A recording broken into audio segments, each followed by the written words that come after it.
Hi, I'm Dave Harris. I'm from a wonderful company called Independent Thinking, and I am delighted to be here today talking to you about transition and about how we can all make it so much better. So the title of our little session is Are You Dropping the Baton? 7 Steps to Great Transition.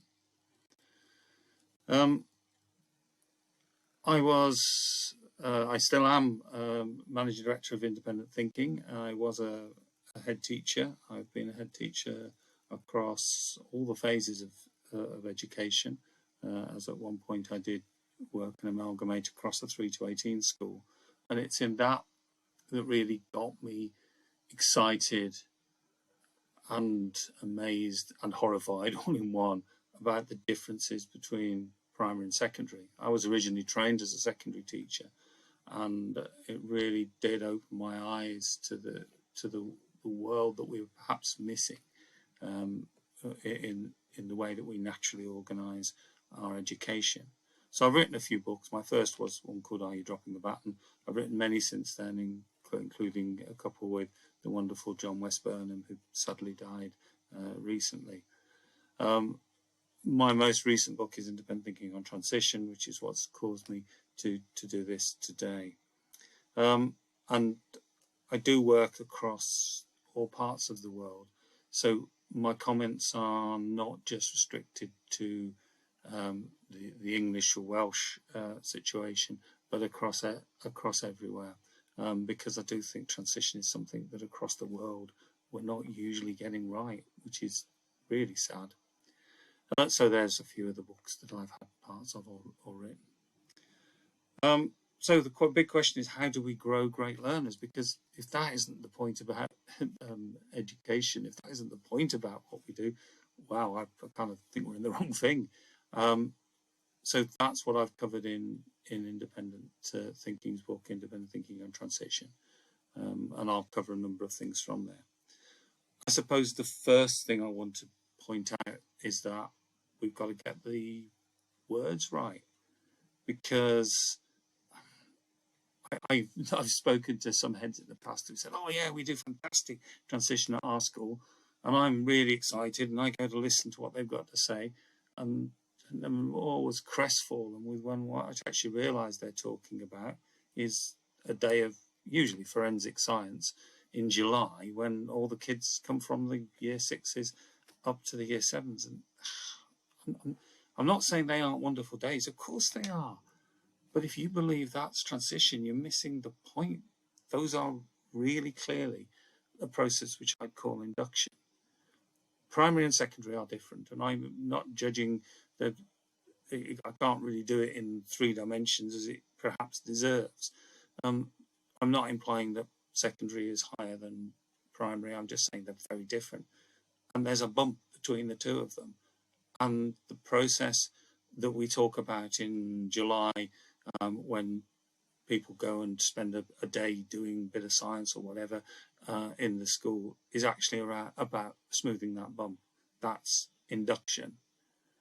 The whole point is that transition is something much longer than that. Transition shouldn't start at the end of year 6. Transition starts, in my view, at the moment you arrive in education, and it should finish the moment you leave education. So in other words, it's that process that if we do transition well, we don't get a bump, we don't need induction, because the learning makes sense, and that's at the heart of this. So for me, transition, it's just lifelong learning by another name. And you come back to a question, is 11 a good time to change? And the answer's no, it isn't. You can't. I mean, you look at kids. Those kids were all from the same school, the first school that I worked in. So it's a good few years old. But it gives them important point that you don't see where primary or secondary start and finish. Kids don't suddenly have a big sign on them saying, "Hey guys, I'm secondary." They work as one, and their brains do not change. So kind of what age would be? Well, actually there isn't a great age. What we do know for sure is 11 is not a good one. In fact, 11's about as bad an age as it could be, and I've got neuroscientists saying that to me. I mean, some places, the wonderful Janja in Slovenia, I went to see their school, and they do some great stuff, and their primaries continue till 14. But even there, they do have some issues with transition still. It's just at a different age. Though I do think it's less of an issue than we get at 11, because the brain does not change at a particular age. And when I've asked neuroscientists, asked the great Andrew Curran, what do you think should we be changing at 11? And his view, quite vehemently, and Andrew doesn't mince his words, is that we've got it utterly wrong, and that we've far more chance of damaging kids by making a severe change at 11. Of course, the brains of a 3-year-old is very different to the brains of an 18-year-old in perhaps what its needs are. But these changes are a gradual one that goes between 2 points, and they go for different points for different kids. The concept that suddenly at age 11, there's something major happens to the brain that requires you to have a fundamentally different education is completely wrong. So it clearly is not a great age for us to be working at. And I've used this a number of times, but I think it makes sense. If I said to you, the audience, you won a prize of building a house, you could build a house on your favourite bit of land, but the only rule was that you had to use an expert builder, but a different one for each floor. So you could get the country's best builder of foundations. Your middle floors had to be done by another builder, and then your roof had to be done by yet another builder. They could all be the experts in their phase, but you know the point I'm making already. You wouldn't dream of doing that. You just know it's going to be a nightmare. Sorry, Gov, the bricks have run out. You just know it's the last way you would ever build a house. It just doesn't make sense. Yeah, we do this on a regular basis with our kids. It's kind of crazy. And it used to be different. There was something that was called the one-room school that actually led us to a very different way of doing things. It used to be all of the young people from an area would have their learning in the same place and with one teacher. It's called the one-room school. My gran actually went to a one-room school. She had the same teacher with the same kids all the way through. Yes, she was such a wonderfully bright and positive lady. And she knew so much about the world, yet she never left her home area. And I once asked her why, and she said it's because the first day she was there, someone showed her the globe and where they were and talked about it. And then whenever anybody new came in the class, that was repeated, but developed, and her knowledge developed. And what she ended up doing was seeing the world in a very different way. And she actually would teach the lessons sometime, which is remarkable. And again, her knowledge and learning went. And I'm a big fan of what I would call the spiral curriculum, the idea that instead of thinking of we learn something and pass on to the next person, that we're in an environment where we keep revisiting, but extending and stretching our learning. So I don't think buildings have all the answers. I do think it's about the people in them. I think it's about the kids. It's about the young people. And I used to keep pictures like this on my wall from the youngest kids I had in the all through school through to the oldest, because it helped me remember that actually transition, change, development is not about numbers. It's not about how we work their process in terms of documents. It's about how we help them develop as young people, as human beings. It's about how we help them develop their humour, their ability, their resilience, their ability to make decisions, their ability to say yes, the ability to say no, the ability to become incredible adults. And if that isn't what education's about, I don't know what is. And I'm not saying that as part of that, we shouldn't be developing their examinations. Of course we should. But please don't let us believe that that's the main aim. The great Cockcroft quote from back in the 80s, no one ever grew as a real thing measured. And I know you know that, but why is it that too many places transition, the key factor is transition data? And I'm not saying we shouldn't have transition data, please don't quote that from me. But if that is what the main thrust is, I think we've really made a bit of a mess up. I think that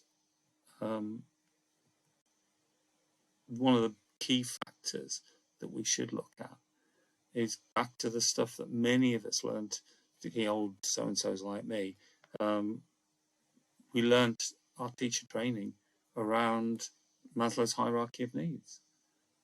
Interesting that the neuroscientists have now proved it to be completely true. It's one of those things where they've revisited old stuff and said, you know what it is, this is actually spot on.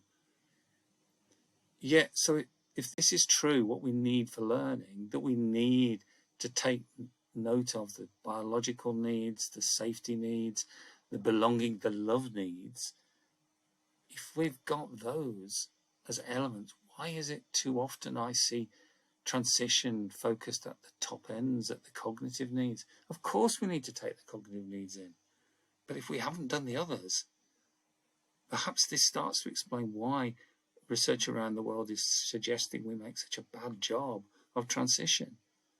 The number one thing we should be focusing on is those physical needs, is the way that we do this, and not jumping straight in at the top end. So I came up with 7 steps for effective transition, and I genuinely believe I put a bet on it. If you follow these 7 steps, I guarantee you're going to have amazing transition, because I don't see how you can fail. Because transition is not one thing, it's not just a tick box. Transition is more of a way of being, it's a way of thinking, it's a way of realizing that learning is so much more than just fiddling around with examinations. The number one aim then is, without doubt, agree on the long-term aims for education in the area. What are your goals? What is it you want? And so, I mean, if you're in a cluster, I know you'll have your own aims and everything, but it doesn't make sense to have completely different aims between one school and the next when the kids are going through it. The implication is that we were doing something wrong in the early phases.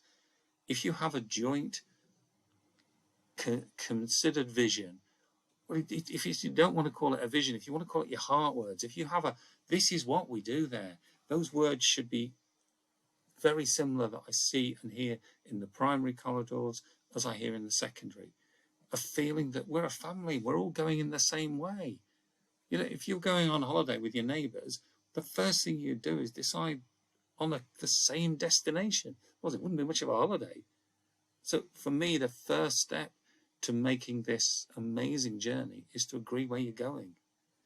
And it can be really dangerous if the primary school is saying, oh, it's about making more imaginative thinkers, if the secondary say it's about academic excellence. Now, I know that's in most places it's not as crude as the difference as that, but I've seen that.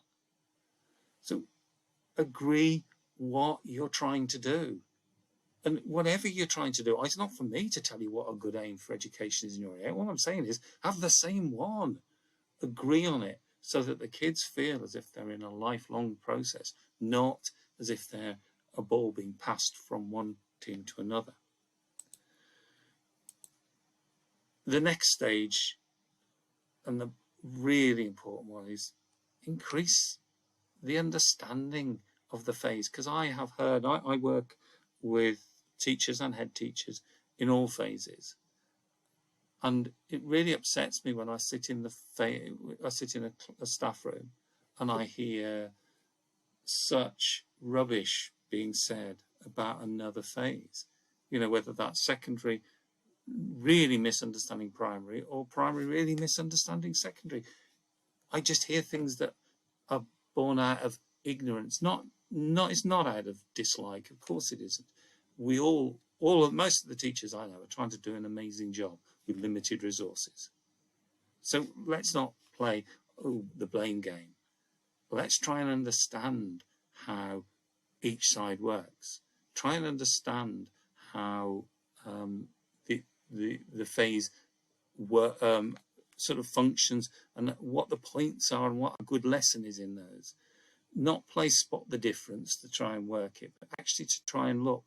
And I'd say one of the easiest things to do, and one of the most effective, is find a friend, find somebody who doesn't teach in the same phase as you, or if you're a leader, find a leader from another phase, and do a learning walk from the youngest learner in your group through to the very oldest, and try to walk in fairly quickly. I'm not asking you to do long lesson visits. I'm just saying, just look for key factors.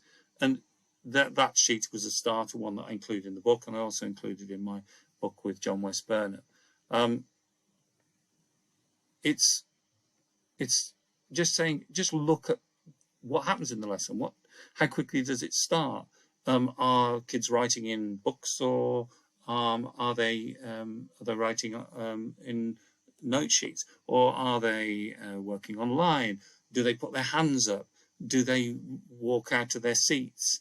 Do they move around? Do they work in pairs, or do they work facing the teacher? In other words, look at the conditions. And it's not about judging. It's just saying, okay, so what happens?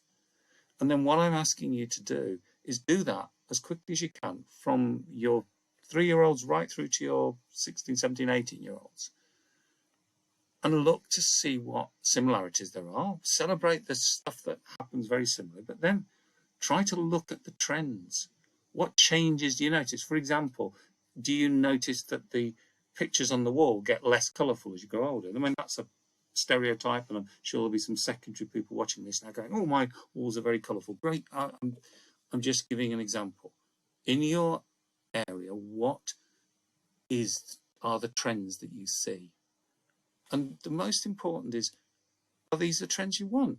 And okay, so I'm not trying to tell you secondary's got to become more like primary, or primary's got to become like secondary. I'm just saying, what does the learning look like, and how does it fit together? My guess is that it doesn't fit together particularly well in some places. And what you found, certainly what I found when I was running an all-through school, is that sometimes we made differences that we didn't need to. We called things by different names that added confusion. So all I'm asking is that you use this process to understand each other, not to criticize each other, but to find out, to look at how we do things, to look at the lower parts of Maslow's hierarchy of needs. How are problems dealt with? Do we see any trends, and do we want to make changes? And if you do want to make changes, don't point fingers, just say, okay, this is where we want to go moving forward. Once you've, as staff, understand it, increase the pupil understanding. Get kids of different ages starting to see learning together. When you do awards ceremony, that's an awards ceremony that was for science pupils, key stage 1, 2, 3, 4, and 5. Celebrate together. Look at learning together. Those were reception kids visiting the secondary head teacher office. It's about making it feel like a family, having fun together and learning together. And where possible, to pick up from that, number 4, encourage pupils of different ages and phases to learn together. That is absolutely key. Some of the best learning I ever saw was with kids of different ages. The kids have not got to, the secondary kids have not got to be top of the class. But what you, just like my gran who learned from delivering, it actually works both ways. What we found is that it actually increased the learning of both the older child and the younger child, because there's some research that's shown that kids actually respond better to peer instruction. So there's absolutely nothing to be lost here. Everybody's gaining from increasing those opportunities. Having older kids being the teachers for younger kids, because of course they're learning so much themselves. It's such a wonderful opportunity. Learning music together. I remember that was kids at different ages learning samba. And it was, again, just such a wonderful thing that the traveling teacher who did that wrote to me and said the learning had been incredible because they give each other permission not just to learn, but to have fun, to ask questions they wouldn't normally do amongst their own peers, to actually get involved in the process. And once you have those things, you've got the basics. You can see why I've structured this and why we're getting into a hierarchy. Because if you don't do 1, 2, 3, and 4 first, just developing a curriculum is missing the point. And I'm seeing far too many schools jumping straight into, let's have a meeting of all maths teachers and compare levels. I'm sorry, that's a disaster if you haven't done the other stages, because what it does is highlight the differences rather than understanding the bigger picture. And when you do get to that point, when you are ready to have the conversations, I love this picture I saw on Twitter. Then it just reminded me of the way that too many governments around the world think of the curriculum. They think the curriculum's a straight line. They think kids just kind of go, oh, come on, teacher, teach me. And, oh, yes, here we go. Let's take this extra thing, as if we're like collecting bricks. It's nothing like that. Learning is so complex. Some days we actually walk back, we go backwards. Some days we zoom. And it's not about a process that can ever be detailed as being little tiny bits at a go. It has to be much more complex than that.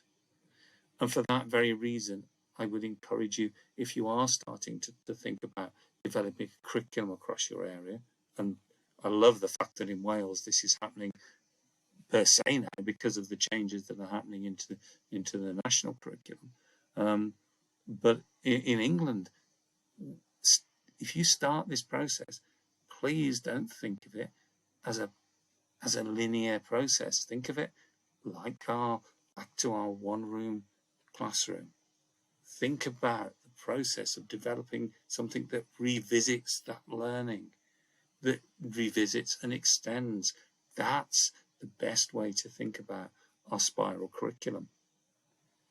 And, think about the skills you want to develop before the process of the curriculum, and let the skills development drive the curriculum. And, I would be looking at forming it in a chart, something like that. What is it I'm trying to do? What are the key progression skills? What are we wanting to develop? And try to stop thinking of things in just vertical ladders. Try to think in terms of a much more fluid process. Of course, a rigorous process, but it needs to not just be rigorous in one direction. Think about your Year 7 curriculum. Think about it not being a massive job. Think about it being an extension of thinking which is around the creativity and around the linking between the subjects. Schools that are doing experimental work around the Year 7 curriculum are finding some fascinating results. But you have to do it with heart. You have to do it in a big way, not just as an add-on. You need to really spend some time, and ideally plan it with your primary schools. Then you're looking at planning the journey, the learning journey together, which has to be the most exciting part of it. And, learning, training together. Actually look at this. And then make sure that these things are not just ad hoc. Make sure that you build in stuff that you can do throughout the year. You know, kids, as part of their courses, their GCSE courses, or whatever courses they're doing, building opportunities for working with younger kids. Again, it's not just the younger kids who benefit, it's the older as well. It's a win-win. I have never seen thoughtful cross-phase work that hasn't been successful, because it just makes sense. Kids of different ages enjoying their learning. And it actually helps aspiration, because you're building a route forward. And there's all sorts of ways, and there's lots I've put for ideas that things can happen, and they're in the indices of the book. But from projects, and by all means we can, if you want your forensic projects, let's have them in here. But let's not make it just about the year sixes. Let's make this about something we're doing the ages. Some lovely work I've seen between year fives and year eights. It kind of, there's no rule that says it has to just be year sixes and year sevens. It's about trying to find exciting things that you can build in. And it's not got to be false. Maybe you find the geography curriculum, there's a time when you need to do something, around coastal erosion or whatever, depending on where you are. And you suddenly realise, actually, it will be a great time for us all to work together, because there's things that we can bring out at GCSE and things we can bring out at Key Stage 1, 2, 3 and 4. It's kind of mad not to. And the very final part of this is to come back to the induction programme. Yes, okay, your wonderful days that some of you already do, don't stop doing them. But don't make them flashy one-offs. Make it part of the process they're already doing. It shouldn't be a shock. It should be just a part. It's much less of a big wow day and something that's much more part of what we normally do. And that way that you make it feel that the process of change is normal and a happy one. And when I first went into all through, I had some people say, "Huh, all right, it's all very good. I don't know why you make all this fuss, because it worked perfectly well for me." Yeah, it probably did. For about 25%. 25% who probably become teachers and do other successful things, it worked really well as it is. Let me tell you, there's an awful lot of kids it doesn't work well for. It doesn't work at all well for. So please think about my suggestions here. I honestly believe if you approach it in this way, there's no disadvantages. There is no downside to doing this. And if you do this well, it isn't extra work. This should be the same. If it's the same, I'd say it's roughly the same stuff you're doing already. It's just doing it together. And I'd argue in some cases, you're lessening the workload. And what I tell you is, it's the most wonderful thing. If you embrace transition, if you let transition be the key thing in your school, rather than, oh, that thing we'll give to somebody else to do, make it the most fundamental thing you do. If you get transition right, everything else will go. That's for sure. And I love this quote by Glenn Doman. Learning is the greatest game in life and the most fun. All children are born believing this, and will continue to believe this until we're convinced them that learning is very hard work and unpleasant. Some kids never really learn this lesson and go through life believing that learning is fun and the only game worth playing. We have a name for such people. We call them geniuses. That, to me, is what transition can unlock for you. Let's make our geniuses. And we haven't got time today to talk about the brain, but to me, neuroscience, the brain, transition, wonder, curiosity, they're all words that go together. And I now do a lot of work around trying to help schools see the opportunities that changing that focusing rather than just on subjects, but on focusing on curiosity, wonder, and thinking about how learning occurs is perhaps one of the strongest things you can ever do. So, to summarise, it's not what you do, it's how you do it. And yeah, that's a terrific way of looking at it. I would love to hear from any of you who'd like to talk to me.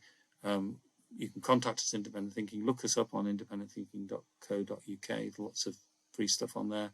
And if you'd like to chat to me, dave.harris@independentthinking.co.uk, on Twitter @bravehead. It's been lovely speaking to you.